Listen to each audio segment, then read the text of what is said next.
Hello, hi, greeting fellow researchers, participants and panels. My name is Fung Chieng. I'm from Universiti Teknologi, Malaysia.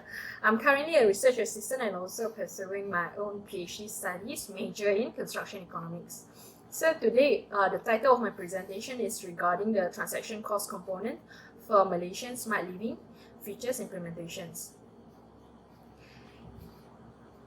Before that, I'll explain on the structures of my presentations, which will cover the introductions, literature review, research methodology, finding a discussion, and lastly will be on the conclusions. So I'll begin with the introductions, as this section is to provide the overview over the concept of smart living within smart city.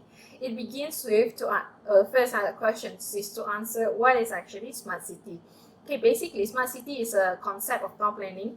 To be precise, it's a sustainable concept of town planning, which consists of 6 elements, and smart living is one of the crucial elements within the whole smart city concept.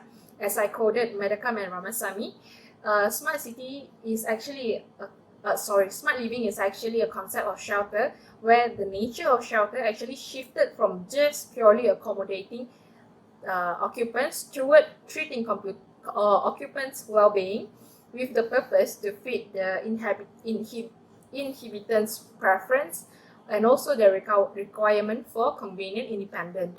Okay. However, the case of smart living is that their development in Malaysia has remained infancy as compared to neighborhood countries, okay, in terms of their market growth, and has been reputably perceived to be more expensive as compared to conventional houses.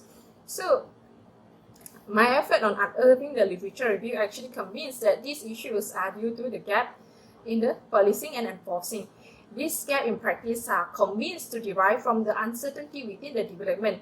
The uncertainties are due to the additions of smart living features onto typical building element, which in a simple way I would say it's bring a greater barriers as compared to conventional houses. For example, the capital cost, the need for newer informations and technology, also additional financial risks, and also the delay on the government's approval. So, economically speaking, these barriers become the additional development cost component accumulated within the gross development cost. So, previously, when we talk about the issues of slow housing development growth and in terms of expensive housing, there are plenty of research actually dive into that suggested that most of the factors are relevant to issues like markets and policies to comply. However, interestingly, there has been a take by Cruz 2008 where he suggested to apprehend the unaffordable housing is actually through the transaction cost analysis. As I quoted Cruz himself, he said, countries with serious housing affordability problems generally have higher transaction cost component with protections of property rights.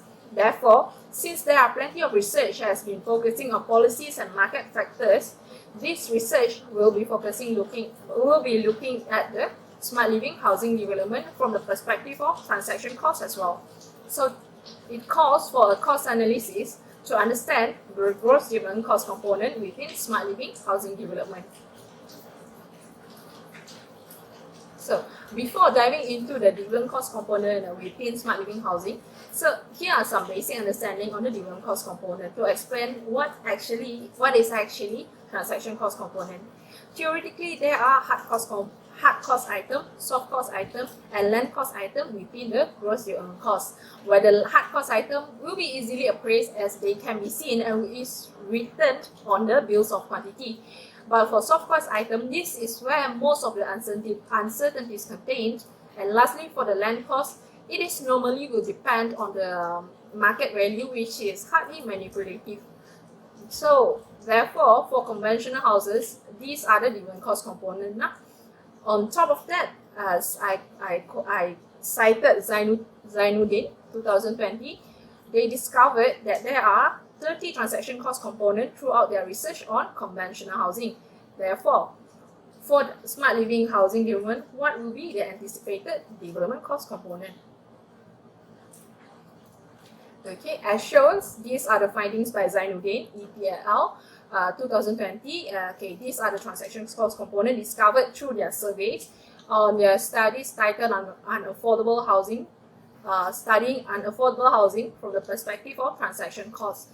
Since the additions of smart living features will bring more development cost components, or known as the transaction costs, this research is to investigate what will be the anticipated transaction cost component for smart living housing development itself.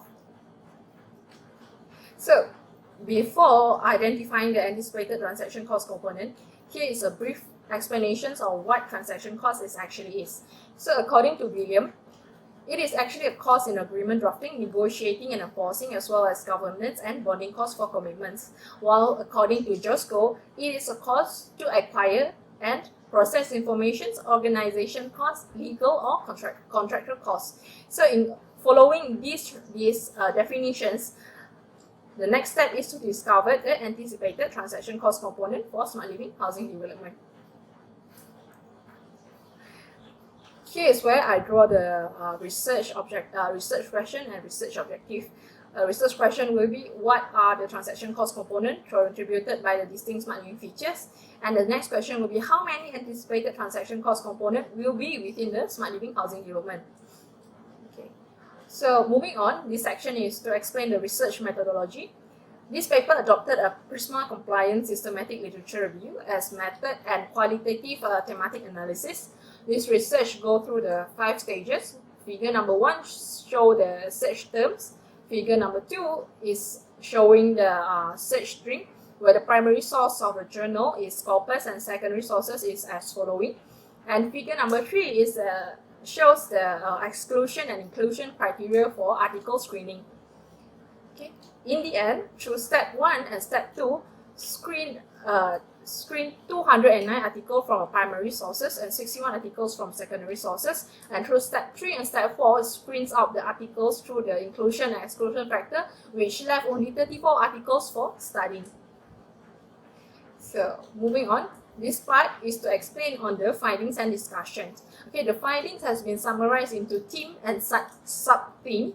The theme will be the development phases coded in PREC1, PREC2, POCS3 and POCS4, while the sub-themes will be the list of anticipated transaction cost component for smart living housing development. The finding actually synthesized and hypothesized from the preceding sustainable concept housing and building development. So, for the first theme, coded PREC1, indicating the pre-contract stages, which consists of strategic definitions and preparation for briefing phase, there are 4 focus on the anticipated transaction cost component. The focus number 1 is on the special department technicality, where there is a need for special department to prioritize the work on decision making during the beginning stage for briefing and negotiating purpose. Focus number 2 will be regarding the market studies, where it requires intensive market studies to conduct a development that are relevant to locality. And the third one will be regarding will be in terms of providing necessary knowledge and training to conduct both development and business. And the focus number 4 is actually to study the additional risks associated with the smart features. Okay. Moving on, for the second theme, coded PREC, indicating the pre-contract stages, consists of a conceptual, develop, and technical design phase. There are 3 focus on the anticipated transaction cost component. Focus number 1 is in regards of quality control, where there is a need for special concept design or spatial planning that require negotiation with the government for approval. Okay. Focus number 2 is to provide necessary or more knowledge on training to conduct both development and business, which is similar with theme number 1. And focus number 3, this is to start strategizing the selling and marketing. Okay, as builders are required to begin their planning for special promotions and strategy. Okay, next the initiative will be on the financial negotiation for new design features with the consideration of any additional mortgage loan or perhaps construction loans. Okay, for the third theme, coded POCS3, indicating post-contract construction phase, there are only 1 focus on the anticipated transaction cost component, which is on the quality and maintenance control, as there is a need to fulfill additional testing and commissioning with to obtain more certificates to actually meet the standards and enable tenants to fully utilize the smart living features.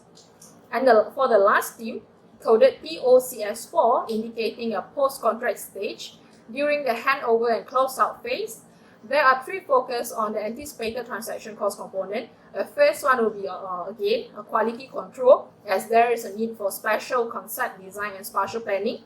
And the second will be in terms of recovery costs, where this is a distinct part as compared to the conventional houses, where smart living houses, it will require a certain amount of recovery costs, okay, for demolition and material recovery. And thirdly, the focus again more on selling and strategizing, marketing and strategizing. And lastly, which is similar to focus number one, which is on the quality control as well. However, a bit of the difference here is that the need to form a library or database for future reference or for better property management and ownership entity.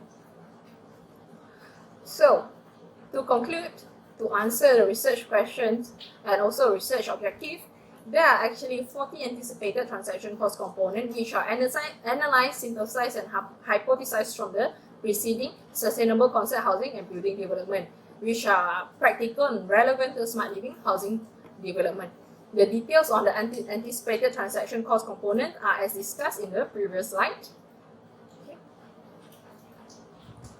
With the list of anticipated transaction cost component, it actually sheds light on the additional considerations for builders or anyone that are about to develop a smart living houses to understand and to consider in their cost planning and cost control, so that they will understand these are the additional tasks that should be included during their feasibility studies.